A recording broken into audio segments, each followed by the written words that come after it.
لله تعالى أولا وثانيا ولمنان الثناء إليه ثانيا وعلى أفضل رسله محمد وآله وسلم وفي حلبة الصلوات مجليا ومسليا۔ معزز سامعین، آپ نے یہ بات سماعت فرمائی تھی کہ کل 5 نمازیں ہیں، ان میں جو فرض نمازوں کی تعداد ہے، فرض نمازوں کی رکعتوں کی جو تعداد ہے وہ پچھلے ویڈیو میں آپ نے سماعت فرمائی۔ اس ویڈیو میں آپ یہ بات سماعت فرمائیں گے کہ 12 رکعتیں ایسی ہیں جن کو سنت مؤکدہ کہا جاتا ہے، ان کا پڑھنا بھی انسان پہ، بندے پہ، مسلمان پہ ضروری ہوتا ہے۔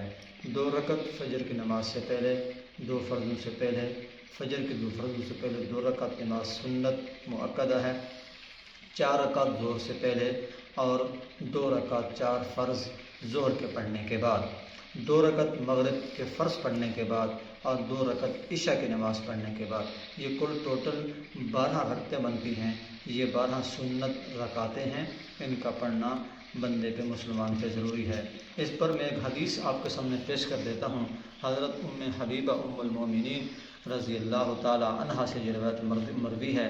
صحیح بخاری جلد اول صفحہ 156، صحیح مسلم جلد اول صفحہ 251، سنن ابی داؤد جلد اول صفحہ 186، اور بھی بہت ساری حدیثیں کی کتاب ہیں، ان میں یہ حدیث درج ہے۔ ان ام حبیبہ رضی اللہ عنہا قالت قال رسول اللہ صلی اللہ علیہ وسلم من صلی فی یوم ولیلۃ 12 رکعۃ بنی لہ بیت فی الجنہ 4 قبل الظہر ورکعتین بعدها ورکعتین بعد المغرب ورکعتین بعد العشاء ورکعتین قبل الفجر صلاۃ الغداۃ۔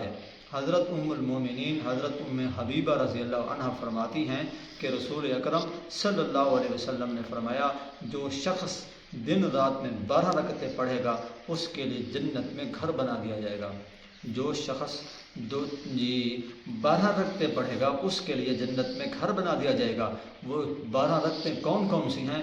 آپ صلی اللہ علیہ وسلم کی ذات نے فرمایا 4 ظہر سے پہلے، 4 ظہر سے پہلے، 2 ظہر کی فرض پڑھنے کے بعد، 2 مغرب کے فرض پڑھنے کے بعد، 2 عشاء کے فرض پڑھنے کے بعد اور 2 فجر کے فرض پڑھنے سے پہلے۔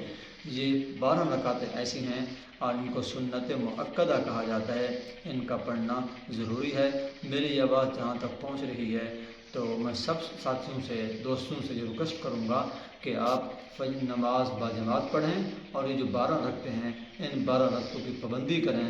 انشاءاللہ العزیز اللہ تبارک و تعالیٰ کی طرف سے بہت بڑی رحمتیں نازل ہوں گی، امن اور سکون نازل ہوگا۔ بس جو کچھ